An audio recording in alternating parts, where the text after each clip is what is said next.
C'était énorme, énorme. Je raconte une anecdote, elle est réelle. Je me promenais avec lui. Non, je n'allais pas déjeuner, c'était en 86, 87, à la rue des Écoles, vous savez, au quartier latin. Et je croise un ami sénégalais. Il me dit: ah, comment vas-tu? Je lui dis: tiens, Laurent Gbagbo. Il me dit: ah, mais celui-là, il est fou. Il veut s'attaquer aux vieux. Mais il est fou. Enfin, donc, au fond, s'attaquer aux fouettes. Mais c'était la pièce centrale de tout le dispositif français en Afrique subsaharienne. Et surtout après le départ de Senghor, où la France a su jouer de subtilité, parce qu'il y avait toujours des rivalités entre les deux, de leadership, Senghor au Sénégal et Houphouët. Mais quand Senghor est parti, qui a démissionné à la fin des années 80, non, à la fin des années 80, au 31 décembre 80, lorsqu'il a démissionné, il restait qu'Houphouët. Et Houphouët était vraiment le sage, le vieux, celui qui assurait le leadership, qu'on allait voir, et bien évidemment, tout le précaré, ce qu'on appelle le précaré africain en Afrique, le précaré français, bien évidemment, tournait autour de ce personnage. Et que quelqu'un, c'est pour ça que quelqu'un aille contester cette autorité, était perçu comme quelque chose d'invraisemblable et d'inacceptable. C'est-à-dire que s'attaquer à lui, c'était vraiment s'attaquer directement aux intérêts français, c'est clair, et puis s'attaquer directement à quelqu'un qui, à tort à mes yeux, avec du recul, incarnait en quelque sorte, n'incarnait pas nécessairement la vision africaine, mais cette vision très particulière des rapports entre l'Afrique et la France. Et Houphouët ne s'en cachait pas d'ailleurs, ne s'en cachait pas. La Côte d'Ivoire d'Houphouët, c'était la France.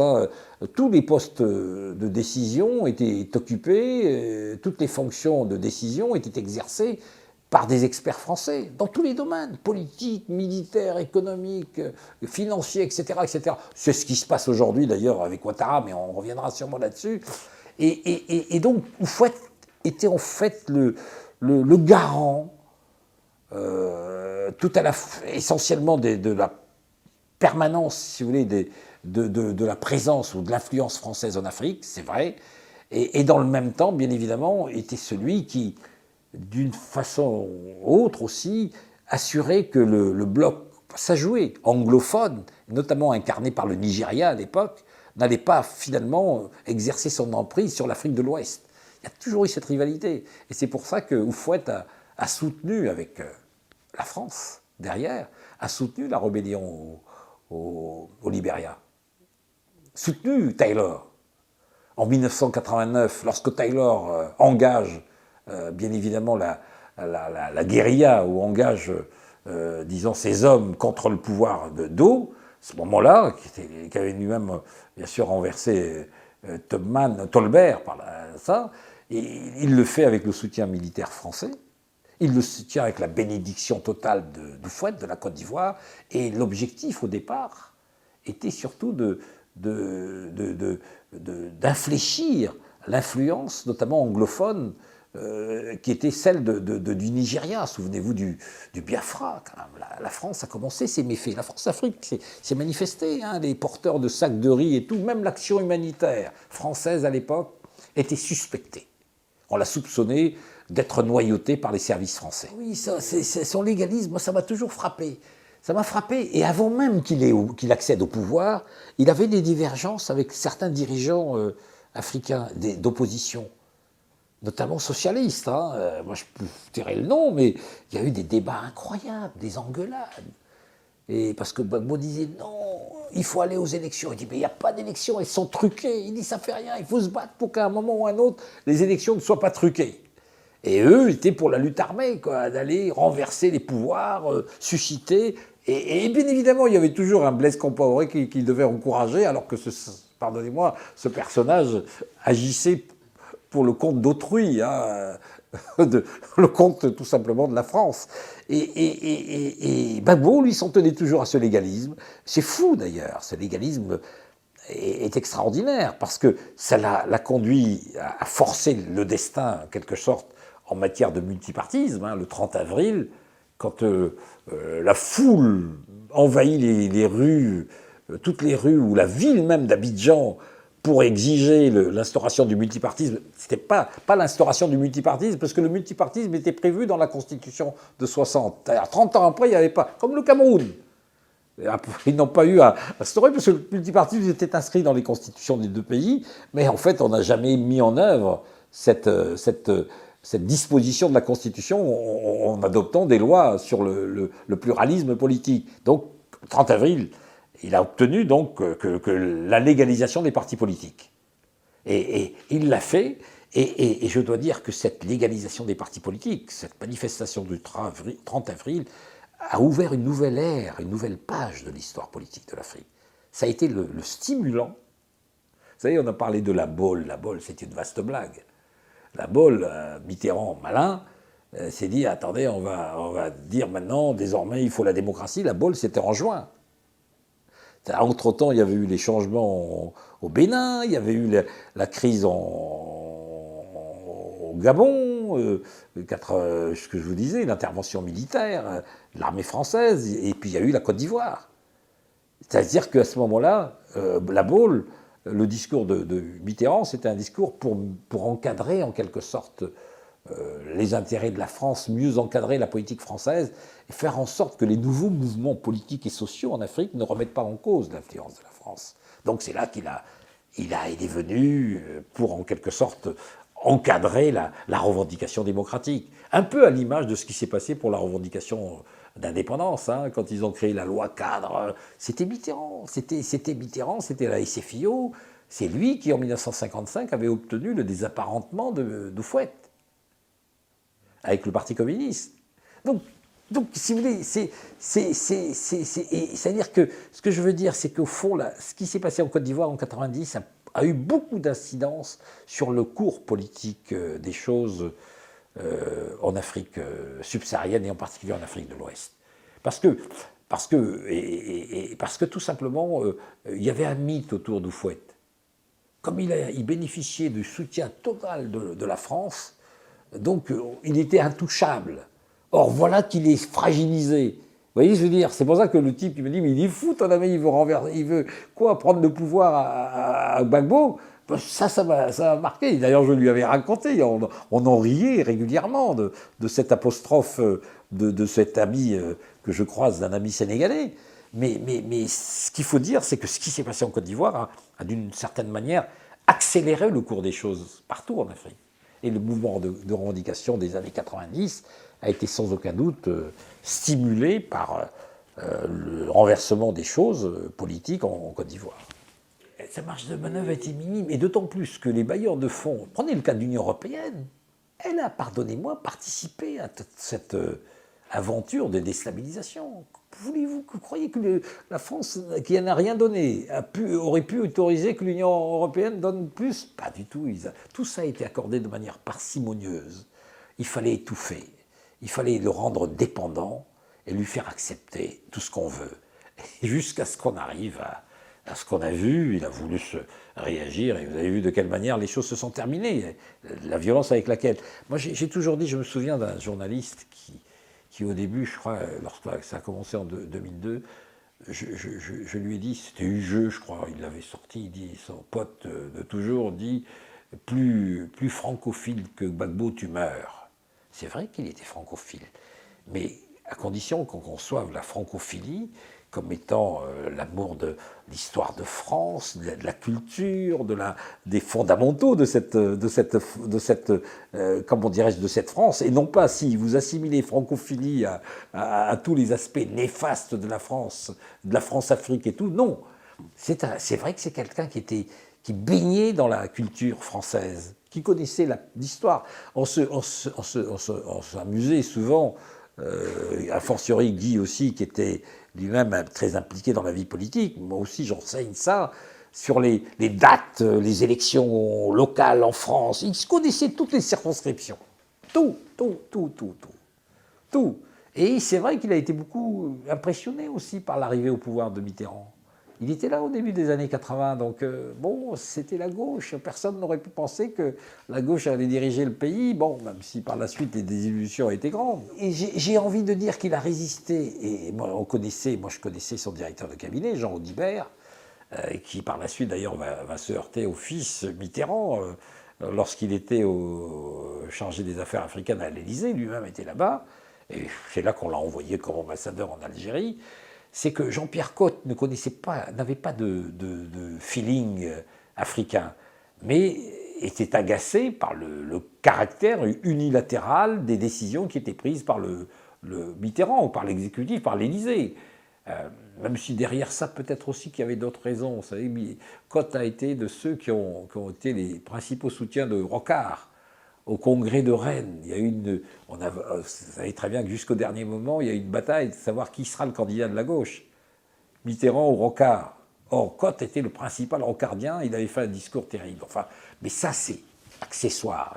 Gardons Cot qui est parti parce que, comment dirais-je, il a critiqué certaines positions en matière africaine, mais peut-être que dans cette critique qu'a été la critique, cette critique qui a été sûrement l'élément fondamental de son éviction, hein, c'est vrai. Il y a aussi le fait que Mitterrand voulait lui régler son compte. Il y a eu un fameux congrès où il avait pris la parole en disant « Mitterrand, il faut dégager, les vieux doivent partir enfin, ». Donc c'est ça, laisser la place à Rocard. On lui a déjà reproché tellement de choses, d'avoir voulu mettre en cause les intérêts de la France. Il avait foncé tête baissée là-dessus, il se serait cassé la gueule. Il a voulu faire de la politique. C'est-à-dire, c'est vrai qu'il faut rendre compatibles vos orientations avec les rapports de force qui existent. Ma chère Coletta, c'est le b.a.-ba de la science politique. Hein. Le rapport de force ne lui était pas favorable. Est-ce qu'il fallait qu'il attaque de front les intérêts français? Et puis, c'est ce que je vous dis, c'est qu'il a été fragilisé quand même à partir de 2002. S'il était resté dans la dynamique de 2001-2002, les choses auraient changé, n'auraient pas été les mêmes. Pas du tout, pas du tout, pas du tout, pas du tout. Moi, Nicoletta, et vous avez dû remarquer, bien évidemment, en France-Afrique, mais pour moi, c'est le néocolonialisme. C'est-à-dire qu'on a cherché à trouver une expression qui soit plus présentable, plus... C'est vrai que la France-Afrique, bon, c'est une expression que Koufouet avait sortie en 1955, et était pour dire qu'au fond, les destins de la France et de l'Afrique étaient liés. Donc, bien sûr, ça a été repris avec une autre signification, bien sûr, une autre portée, mais c'était aussi l'époque où peut-être les termes, comme par exemple néocolonialisme et autres, étaient considérés comme des termes subversifs, vous voyez, je veux dire, marqués idéologiquement. Ça, c'est important. Et c'est exactement, si vous voulez, dans le cas des rapports entre la France et l'Afrique, la France-Afrique, c'est le néocolonialisme, dans les rapports, bien évidemment, entre l'Afrique et la France. Mais ça entre dans le phénomène plus général du néocolonialisme. On en parle moins parce que l'Amérique latine s'est affranchie du néocolonialisme américain, l'Asie s'est affranchie. La seule partie du monde qui reste précisément prise dans la nasse, dans les filets du néocolonialisme, c'est essentiellement l'Afrique, et paradoxalement, l'Afrique subsaharienne francophone. Les rapports entre l'ancienne puissance coloniale britannique et française avec l'Afrique, mais les rapports sont différents. Vous allez en Gambie, ancienne possession coloniale britannique, on se demande où sont les Anglais. Vous allez en Tanzanie, c'est la même chose. Il y a les coiffes sans doute des magistrats, il y a, disons, des apparences qui sont héritées du colonisateur ou de l'ancienne puissance coloniale, de l'administration coloniale notamment. Mais en dehors de cela, il n'y a pas dans les démarches, dans le comportement, dans les politiques mises en œuvre par les pays africains, quelque chose de semblable à ce qui se passe en Afrique francophone. Parce que c'est un petit peu aussi dans le prolongement de la politique coloniale française, qui était une politique assimilationniste. C'est-à-dire la France et l'Afrique ne constituaient qu'un ensemble unique. Donc c'est la même chose, les Africains sont comme nous, mais en réalité, vous voyez, je veux dire, c'est que cette histoire coloniale a servi à lier et à servir, pardonnez-moi, à servir au sens d'asservissement, à servir donc l'Afrique subsaharienne. Sous prétexte que la France avait une culture coloniale assimilationniste, qu'elle voulait en faire des vrais citoyens. Donc on les a, en quelque sorte, on leur a dit, vous êtes français comme nous, et vous avez les mêmes droits, vous avez les mêmes pratiques. Mais en réalité, c'était un discours qui était un discours intéressé et qui a permis justement de sceller ce fameux système qui a été mis en place en 1960. Hein. En 60, on a dit aux Africains, ah, vous voulez être indépendants, on va vite vous donner l'indépendance, mais en contrepartie, vous allez signer des accords de coopération dans tous les domaines. C'était au fond, le système de coopération était la contrepartie de la reconnaissance de l'indépendance par la France en 1960. Elle ne l'a pas fait de bon cœur, mais elle s'est dit, on va changer. L'Algérie est passée par là. Le discours de De Gaulle, à partir de 58-59, au début, il est venu pour garder l'Algérie française. Il s'est rendu compte que ce n'est pas possible. Il s'est dit, on ne va pas commettre la même erreur. On va cette fois-ci dire, allez, prenez l'indépendance. Or, tout le monde savait que c'était une indépendance formelle, qui n'avait absolument pas de sens réel. Et en tout cas, ce n'était pas une indépendance qui permettait aux populations, aux peuples concernés de prendre en main leur propre destin, leur destin justement était lié. Et c'est un peu ce système, même s'il a évolué matériellement, même dans son contenu, le système a évolué, on est dans la mondialisation aujourd'hui, en 2012, on est dans des rapports plus diversifiés, les États africains avec le reste du monde, avec les pays émergents, mais c'est surtout l'esprit de ces rapports qui ont été noués en 60, qui demeurent. Vous voyez, je veux dire, c'est moins le contenu ou la lettre qui a nécessairement évolué que l'esprit, que la France ferme des bases et n'en garde que 2 à Dakar ou à Libreville, ne change rien à l'idée que l'armée française doit être toujours présente et pour pouvoir, officiellement, le discours officiel, c'est de dire d'assurer la protection des nationaux français en Afrique, parce qu'il y en a beaucoup, et des étrangers, ils disent, pour permettre de donner le change, pour donner le change précisément.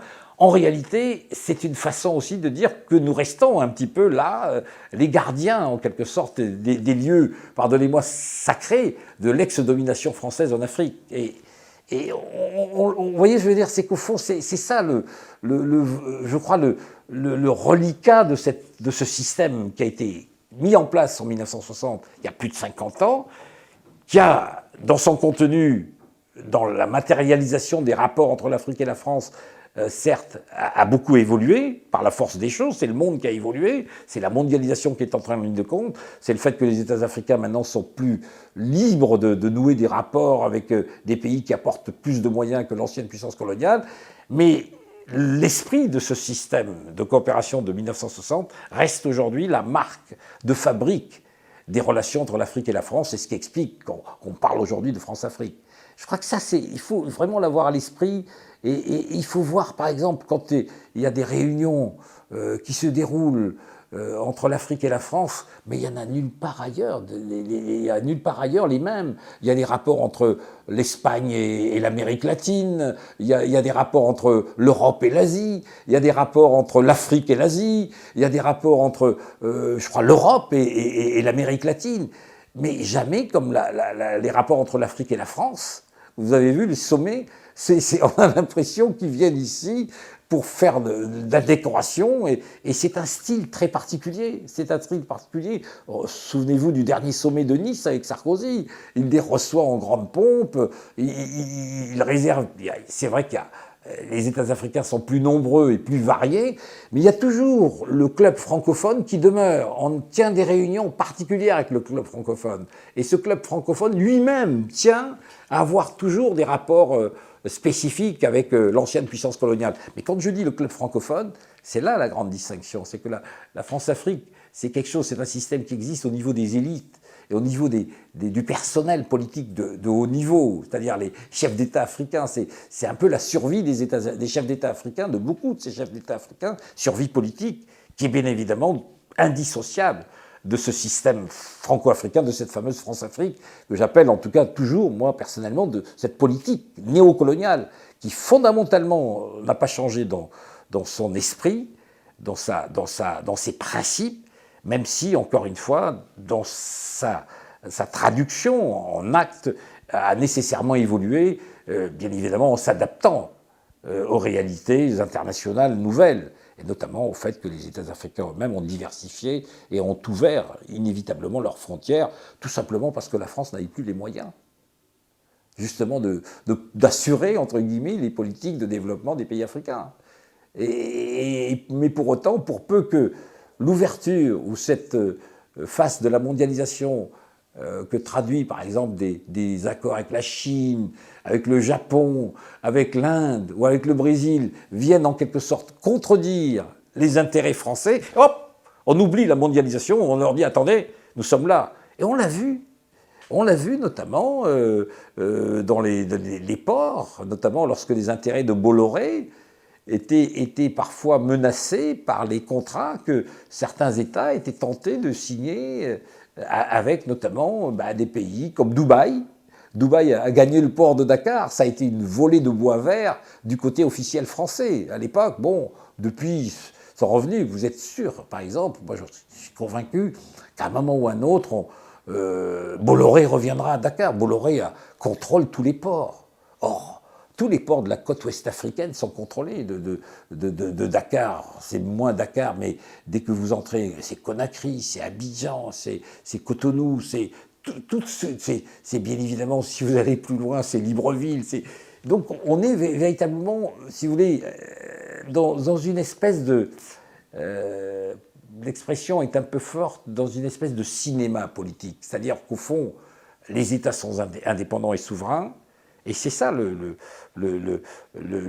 fait qui reste. Mais pour autant, dans cette indépendance et cette souveraineté, il demeure toujours ce fameux lien qui n'est pas toujours perceptible, mais qui est dans l'air, et qui, d'une manière ou d'une autre, semble être quelque chose qui guide la manière de conduire les rapports franco-africains, et qui guide même les actions des chefs d'État africains. Il n'y a pas... Ça, je vous assure, et ça c'est de l'intérieur. Tous les matins, beaucoup de chefs d'État se lèvent et se disent « Ah, qu'est-ce qu'on dit de moi à Paris ?» C'est très grave, parce que ces chefs d'État, pour la plupart d'entre eux, n'ont pas de légitimité.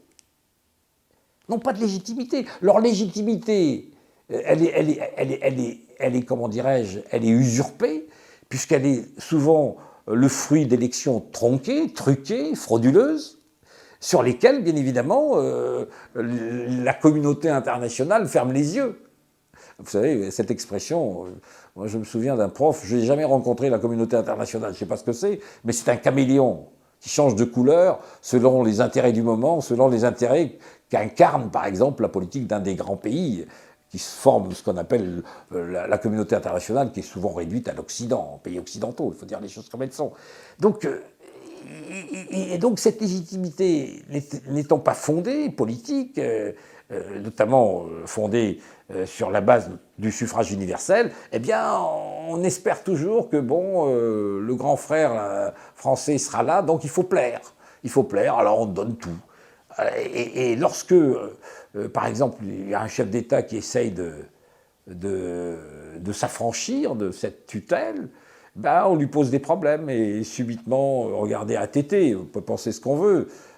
Sans doute que la politique de ATT au Mali n'a pas été extraordinaire, mais tout le monde sait qu'il commençait à agacer les officiels français parce qu'il n'a pas voulu signer des nouveaux accords de migration. Vous savez, ces fameux accords régulant les flux migratoires entre la France et le Mali, puisque vous savez que c'est un grand... partie de l'immigration africaine, d'Afrique subsaharienne, vient du Mali, vient du Sahel. C'est le Mali, c'est le Sénégal essentiellement, mais surtout le Mali. Alors, on a commencé à lui chercher des choses. Alors, bon, aujourd'hui, je ne crois pas que du côté français, on soit très, comment dirais-je, mécontent que, même si son mandat arrivait à terme, qu'il ait été renversé, qu'il ait des problèmes, quitte aujourd'hui peut-être à trouver d'autres solutions. Donc, c'est ça qui me paraît rester prégnant. C'est au fond comment dirais-je, c'est pas la présence, au fond, l'histoire entre l'Afrique et la France, c'est la prégnance, c'est la persistance, si vous voulez, de cette mainmise, de cette emprise politique, qui n'est pas toujours visible, mais qui existe réellement, emprise donc politique de la France sur les anciennes colonies d'Afrique subsaharienne. En Afrique, notamment en Afrique subsaharienne francophone, c'est toujours la France qui est ce qu'on appelle, en termes onusiens, qui est la nation cadre. C'est elle qui est en quelque sorte la colonne vertébrale des missions des Nations Unies en Afrique subsaharienne. C'est autour d'elle que s'agglomère en quelque sorte une opération, que s'agglomère la force de maintien de la paix qui est censée, bien sûr, intervenir sous l'autorité des Nations Unies et sous le contrôle également du Conseil de sécurité. Mais encore une fois, on en revient toujours au mode de fonctionnement du Conseil de sécurité. C'est-à-dire les grandes puissances, les membres permanents, on le voit sur la Syrie, la Russie et bien évidemment la Chine disent non pour le moment. Alors qu'ailleurs ils ont dit oui, ça se négocie tout ça. C'est des négociations permanentes. Regardez sur la Libye. Donc la France s'est accompagnée du Royaume-Uni. Mais sur l'Afrique subsaharienne, c'est toujours la France seule. Hein. Mais c'est elle qui amène les autres et qui, bien évidemment, conduit en quelque sorte l'action censée être une action internationale. Tout ça pour dire que aujourd'hui, si vous voulez, la France-Afrique, bien sûr, apparaît dans tous les domaines. Cette politique néocoloniale, elle est toujours présente. Hein. Moins forte qu'elle l'était, inévitablement, plus de 50 ans après les indépendances, mais c'est l'esprit qui reste. Dans tous les domaines, économiques, financiers, politiques, les votes aux Nations Unies, et plein de choses de ce genre. Ceci étant sur le plan militaire aussi, sauf que sur le plan militaire désormais, tout cela est placé sous l'égide des organisations internationales. Et alors, quand on dit organisation internationale, bien sûr, c'est l'ONU, qui est le chef, comme on dit, du commandement international. Mais derrière cela, il y a les organisations régionales. Et là, la France aussi a une influence. La CEDEAO, pardonnez-moi l'expression, c'est une organisation bidon. Il y a le Nigeria, Goodluck Jonathan, il était partout, présent, parce qu'il voulait être candidat, être comment dirais-je, élu, donc il avait besoin, dans une élection où il y avait 100 morts par jour, il avait besoin de l'Occident qui le légitimerait après l'élection présidentielle l'année dernière. Et puis les autres, attendez, Blaise Compaoré qui est faiseur de paix, attendez, faiseur de démocratie, c'est grave. Voilà un monsieur qui est depuis 25 ans au pouvoir, à qui on demande d'aller régler les problèmes de démocratie au Mali. Et lui qui était censé régler les problèmes de démocratie électorale en Côte d'Ivoire, alors qu'il a mis le feu, c'est le pyromane à qui on demande de se transformer en pompier.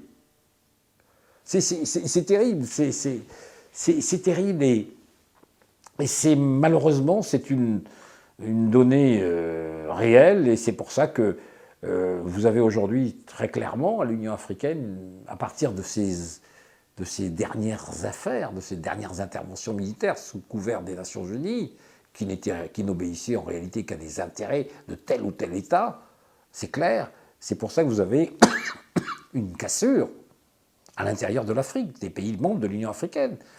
Ça s'est traduit par l'échec de l'élection d'un président de la Commission.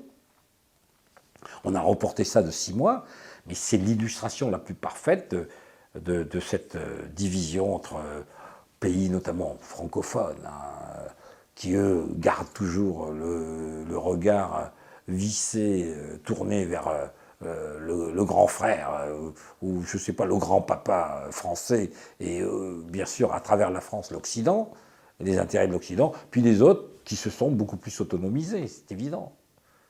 C'est évident.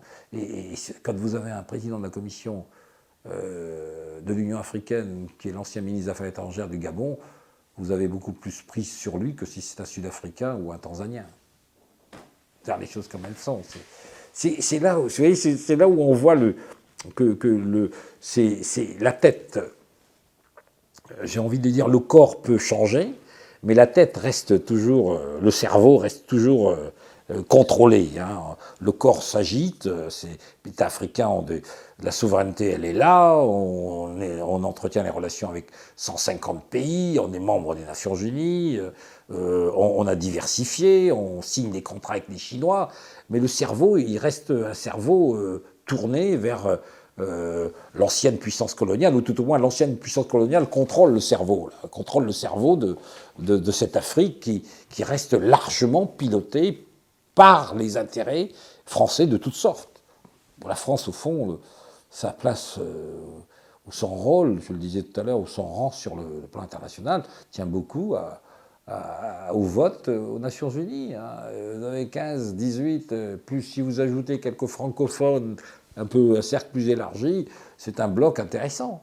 Et c'est ça qui est à préserver. Et si vous regardez même l'histoire de la France, avec De Gaulle, l'Algérie et tout, il dit bon, on commence à être attaqué aux Nations Unies, or il nous faut peut-être terminer cette guerre pour mieux nous organiser. Et c'est vrai que la coopération, là, cette coopération, cette relation particulière, hein, née après 60, était subtile. Parce qu'en réalité, on montrait une évolution de l'ancienne puissance coloniale, qui reconnaît le droit des peuples à disposer d'eux-mêmes, etc., qui assure que la souveraineté sera respectée des nouveaux États, mais qui, dans le même temps, bien évidemment, empaquette tout ça dans une vision qui est une vision néocoloniale, une vision paternaliste, une vision tout simplement des rapports de dominant à dominé. Non, vous savez, génocide, en termes de droit, c'est bien sûr, mais politiquement, ça avait été justement utilisé à ce moment-là. Et même l'aide humanitaire était très suspecte. On a même accusé Kouchner. C'était une de ses premières grandes opérations humanitaires. Il est toujours très discret, il réagit violemment lorsqu'on dit « mais qu'est-ce que vous faisiez au Biafra ?» Certains l'ont accusé de tous les mots, on ne va pas rentrer là-dedans, les mots MAUX, hein, on ne va pas rentrer dans les détails, mais simplement pour dire que au Biafra, c'était quoi? C'était d'imploser, de permettre l'implosion du bloc nigérian, que le Nigeria soit fragmenté. Parce que justement, le Nigeria voisin, n'oublions pas, car en Afrique de l'Ouest, c'était un peu le géant de l'Afrique. Donc il fallait le fragiliser. Et le Libéria faisait partie un peu de ce pays qui était en quelque sorte à l'ombre du géant nigérian. Et d'aller installer quelqu'un qui conteste cette domination nigériane, c'était très, très important. À l'évidence, la Côte d'Ivoire a été l'arme, si vous voulez, entre guillemets, sur le terrain, utilisée par la France, bien sûr, via Taylor et via l'aide qui lui était apportée. Vous voyez, et ça, c'est important. Et c'est là que Blaise Compaoré est entré dans la danse. C'était l'époque aussi où Sankara venait d'être assassiné. Assassiné par qui vous savez, par qui on sait. Donc ça signifie, vous voyez un peu, c'est un conglomérat extraordinaire où Blaise Compaoré, notamment après la mort de Houphouët, a voulu jouer, mais il n'avait pas, qu'on le veuille ou non, entre guillemets, l'aura d'un Houphouët. Houphouët, à tort ou à raison, était considéré comme le sage. Et lui a voulu, Blaise Compaoré, après la mort d'Houphouët, en quelque sorte, être l'interface de la France en Afrique de l'Ouest. C'était une façon aussi de se garantir la paix, en quelque sorte, d'avoir peut-être une contrepartie à travers, bien évidemment, le soutien dont il pouvait bénéficier. Et surtout, il l'a fait pour pouvoir se procurer des moyens financiers. C'est des raisons financières. Il a ponctionné financièrement la Côte d'Ivoire à travers son intervention militaire. Il a ponctionné le Libéria. Et aujourd'hui, les Maliens se disent, il ne va pas faire la même chose avec nous. Donc c'est vraiment, vous ne pouvez pas imaginer des retombées financières dans un pays qui n'a pas de ressources. Et il se permet des trucs incroyables. Et vous savez que le Burkina a été un gros exportateur de cacao. Après la guerre, non, franchement, d'or, diamants, trafic, tout dans le nord de la Côte d'Ivoire, dilapidé, littéralement dilapidé. Et c'est vrai que tout ça, même Gbagbo le savait. Seulement, il disait, bon, il faut avaler ça, il faut qu'on en sorte de la guerre. Et il avait raison, sans doute, mais c'était des réalités contre lesquelles, certes, il ne pouvait rien faire dans l'immédiat, tant qu'il n'avait pas, bien évidemment, réussi définitivement à déjouer toutes les manœuvres de déstabilisation, qui étaient en fait au cœur desquelles, ces manœuvres, il y avait bien évidemment la France, et notamment à travers le Burkina, et la France à travers Licorne. On avait compte 7 000, 8 000 militaires armés français qui dépendaient de l'autorité politique et militaire française, en Côte d'Ivoire, tout y était. Alors, je ne vous parle pas de ce qu'avaient prévu les comités, les résolutions des Nations Unies. Je ne me souviens plus très bien de cette résolution qui prévoyait que désormais, c'était un conseil où sont représentés comment dirais-je, les membres, les délégations des organisations internationales chargées du suivi de l'accord de Marcoussis, qui devait diriger la Côte d'Ivoire. Je ne sais plus comment ça s'appelle. Il y avait une ministre française à l'époque, Brigitte Girardin, qui avait dit, mais à partir de ce jour, il n'y a plus d'Assemblée nationale. Nous en avons décidé ainsi. Vous savez, c'était Brigitte Girardin, je me souviens, je cherche l'expression, le nom de cet organisme qui était composé uniquement des représentants de la CEDEAO, de l'Union économique monétaire ouest-africaine, de la francophonie, des Nations Unies, de la France, bien évidemment. Et alors, c'était cet organisme qui était même désormais censé diriger la Côte d'Ivoire, et c'est lui qui était censé annoncer la dissolution de l'Assemblée nationale ivoirienne. Bien sûr que ce n'est pas passé, mais ça montrait jusqu'où ça allait. Jusqu'où ça allait. C'est qu'au fond, franchement, moi, avec du recul, bien sûr, 2012, on se dit, mais comment même Gbagbo a pu se sortir pendant quelque temps, la preuve, et a pu se sortir des mailles de ce filet qui était étendu partout. C'était incroyable. Ils ne l'ont jamais laissé diriger la Côte d'Ivoire, véritablement gouverner. Il n'a pas pu gouverner. Il n'a pas pu gouverner. Et 2002, on lui crée ces problèmes, qui n'auraient jamais été, d'ailleurs, à mon avis, le coup d'État, mes yeux, n'aurait jamais été réalisé s'il n'y avait pas eu changement politique ici. L'élection présidentielle, la droite revenant, Chirac et tout ça, c'était l'ouverture à tous ces exercices de déstabilisation qui ont débouché sur ce qu'on sait, notamment le processus électoral de 2010. Vous savez, Jeune Afrique est un organe qui est très complexe. À la fois, bien évidemment, on fonctionne de manière un peu perverse, sans doute, à travers les publi-reportages, les orientations politiques, mais dans le même temps, c'était un organe qui pouvait vraiment, et qui a encore parfois son caractère professionnel. Vous voyez, je veux dire, techniquement, c'est un bon journal, mais le fond, de temps en temps, peut être orienté. Et moi, je peux dire que pendant 14 ans, 15 ans où je suis resté, je n'ai jamais été, comment dirais-je, ma chronique s'appelait En vérité, qui était quelque chose qui tranchait souvent avec le contenu du journal, mais on m'a toujours laissé une liberté totale.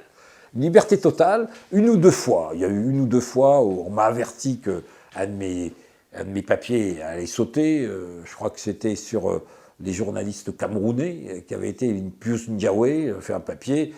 Quelqu'un m'alerte, il me dit attention, il va. J'appelle Béchir Ben Ahmed, est un monsieur très intelligent, donc c'est très bien qu'au fond, la crédibilité, elle se joue sur ces équilibres.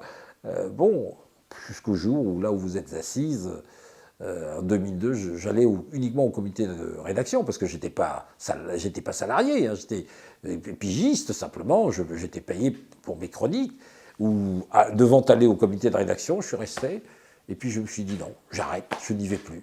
Février 2002, heureusement que ça s'est passé avant le déclenchement de la crise de septembre 2002. Sinon, on aurait dit, oui, c'est le désaccord sur la Côte d'Ivoire. Non, c'est qu'il y a une accumulation de faits qui m'a conduit à peut-être à dire, est-ce que franchement je dois rester ou pas? J'ai décidé de m'en retirer, purement et simplement sans faire de bruit. Je n'ai jamais remis les pieds, tout en ayant de temps en temps des rapports épisodiques avec Béchir Ben Ahmed, depuis, je dois dire, 1 an ou 1 an et demi, depuis les événements de Côte d'Ivoire, la violence ou les violences exercées par l'armée française, on ne sait plus parler. Mais ce que je veux dire, c'est qu'il y a eu effectivement comment dirais-je, des coups tordus. Hein. Et notamment, pour tout vous dire, en 99, j'étais encore là-bas, je vais avec Laurent Gbagbo à Jeune Afrique rencontrer Béchir Ben Ahmed. Et là, il a tout dit. Il a dit, mais vous avez publié en 92, lorsque il y a eu la répression du 18 février, oui, 92, quand il a été arrêté pendant plus de 6 mois, vous aviez publié une photo qui était une photo montée de toutes pièces et qui en fait avait été montée par les services de sécurité ivoiriens, puisqu'à l'époque c'était Ouattara qui dirigeait ça, et il l'a dit. Ben Yahmé lui dit, ah bon, il l'a fait venir, il a dit, oui, c'est un tel, je ne sais pas de nom, il l'a fait venir. Pour dire que donc il l'a dit dans les locaux même de Jeune Afrique, vous avez triché. Donc c'est vrai. Et si vous voulez, ça, encore une fois, c'est le patron de Jeune Afrique est un monsieur d'une intelligence inouïe qui a admis, sans doute, même s'il savait très bien qu'au fond, l'auteur de ce montage, et en tout cas l'inspirateur ou le commanditaire, n'était personne d'autre qu'Alassane Ouattara, qui était à ce moment-là Premier ministre et qui avait bien évidemment instruit cette fameuse répression brutale contre une manifestation emmenée par le FPI et principalement, bien sûr, par son chef à l'époque, c'est-à-dire Laurent Gbagbo. Donc, vous voyez, c'est pas toujours facile. Bon, mais je crois qu'il ne faut pas être absent aussi. Moi, j'avoue que j'ai tiré le meilleur, si vous voulez, de cette collaboration, même si de temps en temps, vous dites, si j'arrive à faire passer mes idées, et c'était le cas, c'était utile, et je dois dire qu'on m'a laissé, on m'a fichu la paix. J'ai dû être en difficulté 1 ou 2 fois, mais j'ai pu rétablir, parce que peut-être que j'avais ce rapport direct avec le directeur de Jeune Afrique qui me permettait, au fond, de dire attention, là, je ne suis pas d'accord.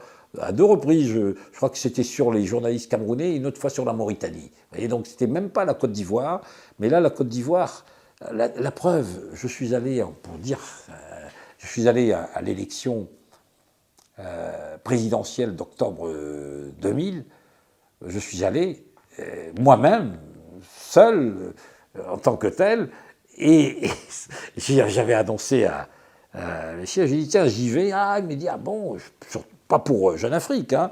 Et il me dit ah, vous croyez, mais ça sert à rien, le général Gay va être élu. J'ai dit ben écoutez, ben, comme ça je regarderai ça de près. Et puis bon, ça s'est déroulé comme on le sait. Et dès que je suis rentré, on m'a dit ce serait formidable d'avoir un papier. Et j'ai fait un papier que vous avez dû voir de 10 pages racontant les 8 jours au cours desquels Gbagbo donc, est devenu président de la République.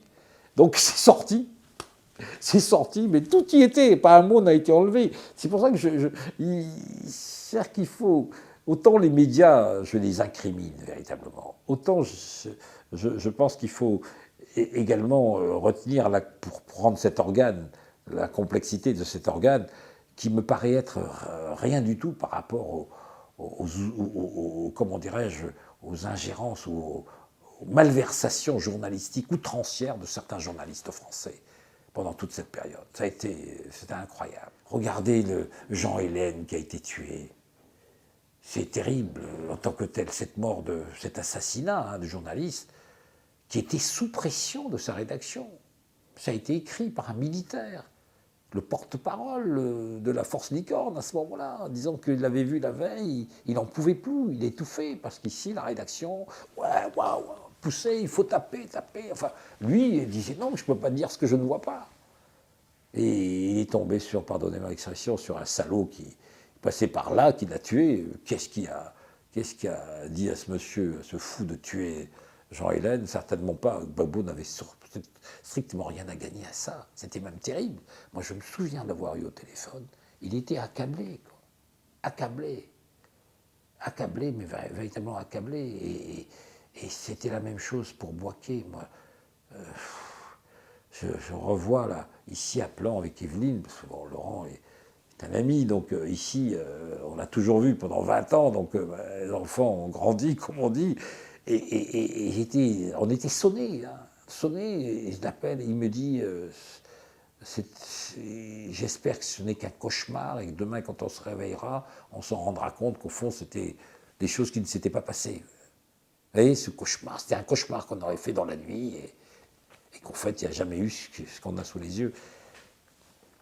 Je crois que, honnêtement, ça restera à la fois un mystère pour moi, mais aussi peut-être une indication majeure.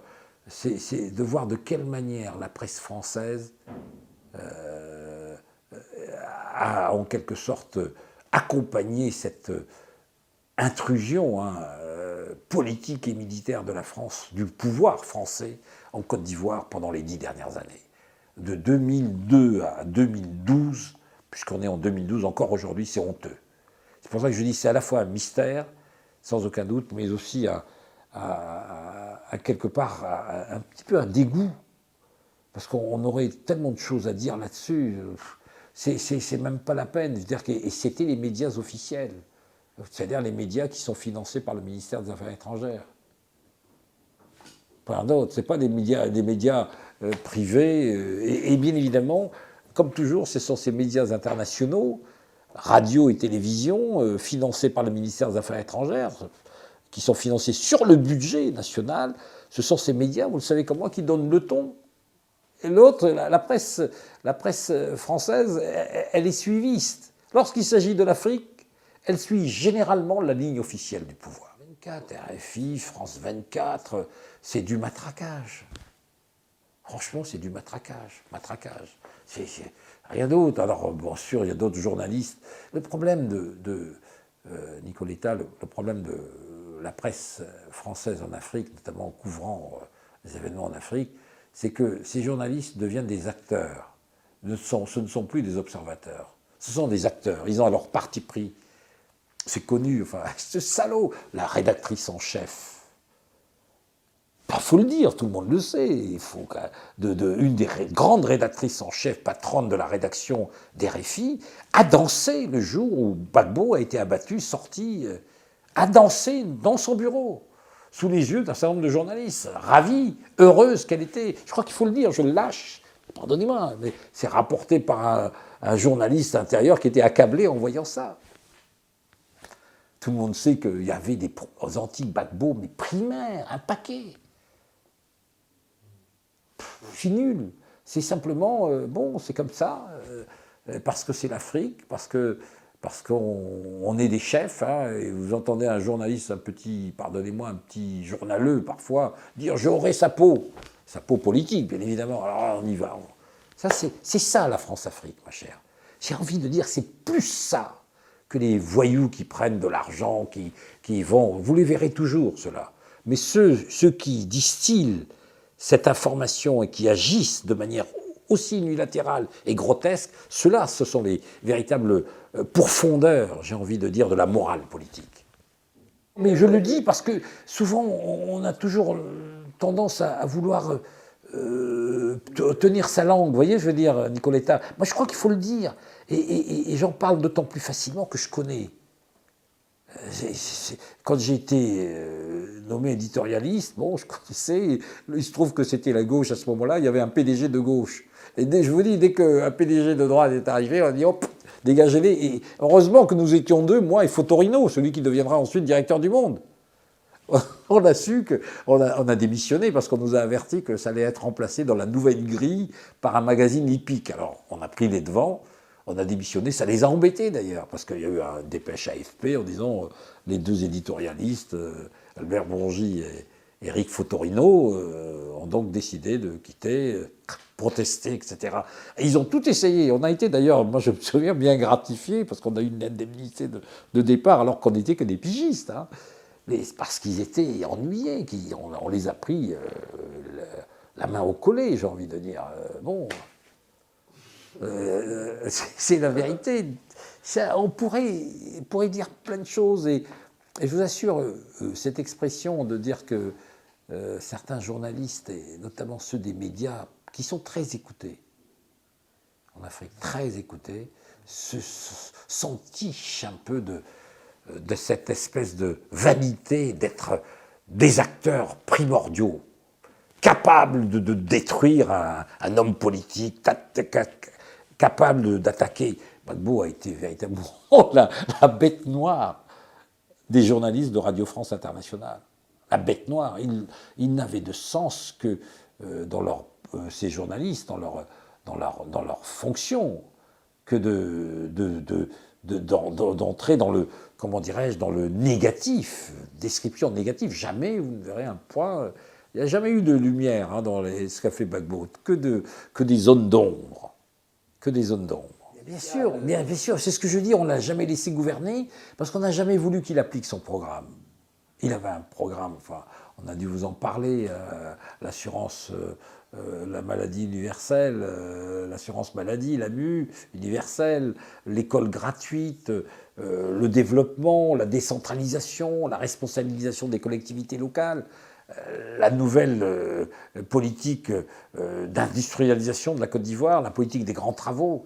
Mais vous savez, Nicoletta, c'est-à-dire que on ne prend que les 2 ou 3 dernières années de Gbagbo, mais il faut saisir que pendant de 2002, 2003 à 2006, 2007, c'était la guerre. C'est-à-dire que c'était terrible. Tout était absorbé, malheureusement, par les moyens de se défendre, les moyens militaires, financièrement parlant. Il fallait absolument l'empêcher de bouger, d'agir et a fortiori de mettre en œuvre son programme. Quoi de mieux que de déstabiliser la Côte d'Ivoire? Et quoi de mieux ensuite de l'évincer en disant, vous voyez, on l'évince, il est parti, il faut qu'il parte, parce qu'il a été désavoué par le corps électoral. Alors tout le monde sait que ce désaveu du corps électoral, malheureusement, n'est pas confirmé, et il aurait été sans doute beaucoup plus solide, cet argument, si on avait procédé, qui était un minimum, à ce fameux recomptage, puisque les Nations Unies avaient tous les bulletins de vote. C'était pas compliqué, on l'a fait en Haïti. On l'a fait aux États-Unis d'Amérique. On a recompté. Vous vous souvenez pour l'élection présidentielle américaine? Pourquoi on n'aurait pas recompté? Parce qu'à la clé, on avait la paix dans un grand pays. Parce que, de toute façon, on n'a pas pu le dégager par la voie diplomatique, on n'a pas pu le dégager par la voie économique, on n'a pas pu le dégager par la voie militaire. On va le dégager, c'est plus noble, par la voie électorale en disant c'est pas un démocrate, il n'a pas accepté sa défaite. C'était au fond un processus continu, ce ne sont que les formes. Il fallait coûte que coûte Gbagbo s'en aille. C'est la manière d'y parvenir, ou les manières d'y parvenir qui ont varié selon les périodes et jusqu'à aboutir à ce que l'on sait, bien évidemment avec le matraquage qui a été fait de là, parce qu'il y aurait beaucoup de choses à dire sur les résolutions qui ont conduit à ça, la résolution de 1975, qui a été interprétée de manière scandaleuse, de manière imaginative, que j'entendais un rare commentateur d'une télé dire c'est fou. Mais tout ça va être dit. Il y a des ouvrages qui sortent. Il y a, paraît-il, un journaliste de 10 télé qui sort un ouvrage prochainement. Il y a d'autres qui mènent des enquêtes. On saura beaucoup plus. À mon avis, dans quelques mois, je ne dirais même pas quelques années, mais dans 1 an ou 2, on en saura davantage sur cette période noire. Vous savez, la France en Afrique, ou la France-Afrique, a eu ses périodes noires. La période la plus noire, ça a été le Cameroun, début des années 60. Après cela, il y a eu le Tchad, tout ce qu'on veut, il y a eu le Congo, mais l'autre grande période noire, c'est à l'évidence la Côte d'Ivoire. Ouais, le Cameroun, on l'a su, on le sait que maintenant, choses qui sortent sur la manière dont la répression a été menée. Incroyable, féroce, on a tué des milliers de personnes. Et là, on en saura plus sur cette période noire des rapports entre l'Afrique et la France, de cette politique néocoloniale de la France en Côte d'Ivoire. On va en savoir plus. Les langues vont se délier, et ceux qui vont parler, ce sont sûrement les militaires, ceux qui ont été commis à ces tâches ignobles parfois. Commis à ces tâches ignobles parce que forcés de le faire au nom, bien évidemment, de la logique militaire. C'est même pas les... Et puis les Nations Unies. Tout le monde sait qu'à côté des Nations Unies, Nicoletta, il y a des troupes africaines qui ont participé. À quel titre? En dehors des contingents. Burkinabés, Sénégalais, Béninois. Enfin, tout ça va se savoir. Au Sénégal, il va y avoir une enquête. Il est question d'aller voir, mais qu'est-ce qui s'est passé? Quels militaires qui sont intervenus en dehors? Parce qu'il y avait des militaires, un contingent sénégalais au sein de l'ONUCI. Mais il paraît qu'il y en avait d'autres. À quel titre ils sont intervenus? Tout ça doit se savoir. Et moi je crois que avec le changement politique qui est intervenu au Sénégal, la lumière va être faite sur cette histoire pas claire, plus que claire, obscure.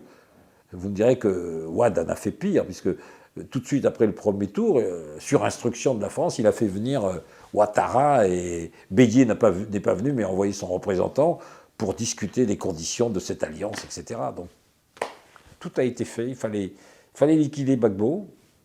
Ça a été fait de manière très particulière et de manière monstrueuse, en tout cas, qui n'honore pas à la fois ceux qui, à la tête de la France, Sarkozy en particulier, qui a pris lui-même la décision d'agir ainsi, et n'honore pas aussi l'image de la France, même de l'armée française en Afrique. Nicoletta, la France a d'autres moyens que d'intervenir militairement de manière bête. Elle a les moyens d'influence à l'ONU. Elle est la nation cadre pour l'Afrique subsaharienne francophone à l'Union européenne. C'est elle qui propose. Rien ne peut être fait. C'est pour ça que les nouvelles formes d'ingérence au cœur de cette France-Afrique ont changé de nature. Ces formes d'ingérence passent par l'influence exercée au sein de certains organes de décision, le Conseil de sécurité, l'Union européenne, la Commission de l'Union européenne, le Conseil des ministres de l'Union européenne. Et là, la France a un rôle majeur. Et donc, c'est ce rôle majeur qui est utilisé souvent pour orienter justement la politique de ces deux grandes institutions internationales.